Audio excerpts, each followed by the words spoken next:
Rohimah malu anak-anaknya dari pernikahan Kiwil menunggak uang sekolah selama 2 bulan yang nominalnya mencapai 8 juta rupiah. Kiwil tak cuma mencuri perhatian masyarakat dengan keputusannya melakukan poligami. Kiwil disebut-sebut tak bisa membayarkan uang sekolah anak-anaknya dari pernikahan bersama Rohimah. Tunggakan pembayaran uang sekolah anak-anak Kiwil kabarnya sudah 2 bulan tak dibayar. Yang memprihatinkan, dalam waktu dekat mereka bakal menghadapi ujian. Dan jika tak bisa membayar maka anak-anak Kiwil terancam akan putus sekolah. Mengenai hal ini, Rohimah, mantan istri Kiwil akhirnya buka suara.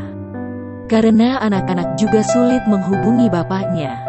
Rohimah yang mengetahui anak-anaknya tak bisa membayar uang sekolah, dirinya merasa malu. Penyesalan pun seketika menghampiri Rohimah. Pasalnya dirinya tak bisa membantu anak-anaknya untuk melunasi tunggakan uang sekolah.